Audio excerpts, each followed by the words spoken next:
welcome to my channel. I hope you're all doing well and are raring to go for some great writerly advice, because that's what I do here. I do have a question for you, and that is, have you been struggling with ways to improve on an anti-hero trope for your stories? If so, well then you are in the right place, because I am going to be talking about that in this video today. Give you the bad anti-hero tropes and how to improve them. And if that's not what you're here for, well, watch the video anyway, because it's very helpful. Anyway, so let's get right down to the business you're here to learn about today. Starting with number 1, the tragic past detective. This is the trope that has the cop or PI who drinks too much, just water actually, and just pushes everyone away because of their tragic past, that being the dead partner, spouse, or child. It's a weak trope because, well, it's really been done too much. You've probably seen it in movies and read it in books, and so much that it's almost a parody of itself that they could probably do a spoof movie on that. Anyway, in other words, it turns trauma into a check mark on a list instead of creating character depth. Instead of the old, my wife or child was bleeped backstory, show how their grief and trauma shapes their moral compass. An example of this is have a cop who plants evidence on people who he thinks are guilty. And you will have to show the consequence of that eventually, and, well, they're going to be bad ones. Guarantee it. Number 2, the cool anti-hero, who this is the vigilante or enforcer who does their things without emotion and always looks like the stylish cool dude while doing it. The reason this is weak is because it glamorizes violence without having any room for any type of moral tension or emotional realism or any other stakes that they could be suffering from. Anyway, you can make this better by showing the emotional toll it takes on your character. Maybe they have nightmares about what they've done. Perhaps they sink into any type of things to cope, substance or alcohol or anything like that. To show this, maybe your character takes pictures of his victims so he can feel something real again, that I just can't believe this has gone so far, maybe thinking that. Also, number 3, the too cool to care detective. This is the cop who's seen it all and has grown numb to the pain of what others humans do to each other. Seen it all before, this is another thing like this happened, oh well. Basically, it's bad because if your character doesn't care, why should the readers? They'll probably take your book and throw it out the window or something. Anyway, now to turn this into something good, give them something that breaks through their emotional shell. This could be a case that hits home personally, or a victim that reminds them of who and what they used to be. An example of this could be a burnt-out homicide detective who risks everything, their career, their family, their own very life, to save a kid from the same corrupt foster system he himself grew up in and escaped from. Number 4, the criminal with the heart of gold. Another take on the hooker with a heart of gold thing you've seen in some movies and stuff probably. This could be a smuggler or con artist who deep down is a truly nice guy. Like he does really good things for people other than that. Anyway, it's a lazy moralization because their crimes get brushed aside because they are charming and smile and they give food to stray dogs and cats. To improve on this, have their good deed that they do to be self-serving, and it spirals into a disaster. For example, maybe they tithe some of their ill-gotten gains to a homeless shelter. Only this exposes the place to violent retaliation from the people they stole the money from in the first place. And now they've got to try to figure out how to not do this ever again. Number 5, the tortured genius investigator. You've probably seen this one before. They're brilliant, but arrogant, like everyone else is beneath them. Even their fellow cops, they look down on their nose at them saying, I know the type of person who thinks no one can do this as good as I can. And then no one wants to work with them because, well, they're kind of a prick. Anyway, a bad trope because the being a insert whatever expletive you want as equivalent to being smart has kind of worn thin. You can improve this by showing the cost of their genius. They could possibly see things and connections others can't, but this also means they see horrors they can never forget.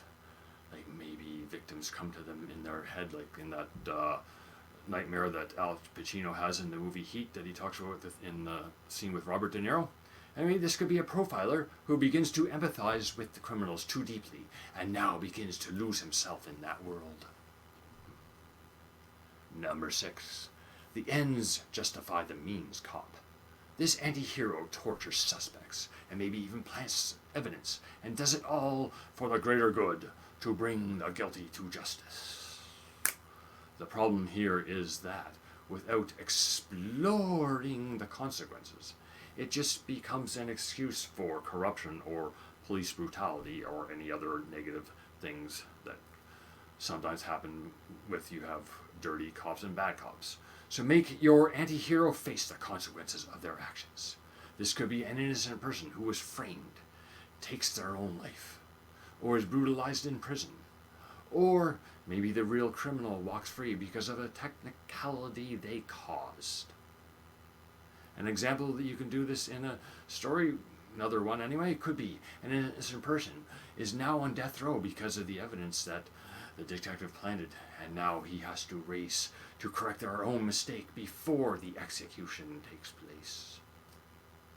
That could be a ticking time bomb type story anyway. Number 7, the revenge-driven vigilante. This person's whole family was, you know what happened. Anyway, now they hunt down and take out everyone responsible. The problem is now that once revenge is achieved, there's nowhere else for them to go. No other books in the series or nowhere else in the book. And so maybe to put depth into this trope, make revenge a sort of gateway into moral decay. Like once they achieved their revenge, they discovered that it didn't change anything or make their life better. It didn't bring their family back. And now they've become what they hated, maybe. This could be your vigilante finally, after years of searching, finally takes out the man who unalived his wife. But he discovered maybe that she wasn't the woman he thought she was. Number 8, the brooding and the rain detective. This trope has your detective standing in the rain alone, under a streetlight, with a cigarette in hand. Of course, it keeps going out because of the rain, and well, he has to pull another cigarette because it's all soggy, and well, the whole cigarette packet's all waterlogged, so he just, screw it, time to quit smoking anyway. But they are also lost in thought, wondering how to get to the bottom of the crime, and this is everything about their personality. It's weak because it's a flat character, and has no real emotional payoff. So, let's make this better, shall we? We do that by giving their brooding context. Maybe it's because they're paralyzed with indecision, like thinking, what do I do? Whose criminal did it? Which criminal should I question now? Or who shall I arrest? Or anything else along those lines you can think of. Or maybe they enjoy the darkness too much, as in a detective who keeps returning to the scene of the crime because it's the only way they can get calm and get their head in the game. Who did it? Who did it? I've got to find out. Number 9, the reluctant hero. This anti-hero doesn't want to get involved. They only do because someone forces their hand. Like maybe their daughter gets kidnapped and they have to go save them, and by the end of the Act 3, they're saving the child and the day and everything else. Well, this is just so predictable and hollow, isn't it? It's an example of fridging the women, which I did a video on a while back. You can see that in the description, the link for that.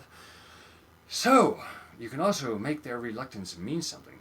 To get this better, lending a helping hand could expose a secret or throw the consequences of their refusal during the story. This could be a retired cop who doesn't want to reopen a cold case until they realize that their silence is what caused the criminal to go free. Number 10. The anti-hero who's just a villain just because they're a villain. This one is cruel and manipulative, but the story calls them complicated. This shows no moral framework, only a gritty edginess. So give them a code, even if it's twisted. Like a criminal's motivation only has to make sense to them, generally in the real world, but this could be a contractor who refuses to target women and children, but then one day he's ordered to take down a teenager who may have witnessed a crime, and now he has to determine if his code is worth his life. What would you do? Anyway, so there you have it.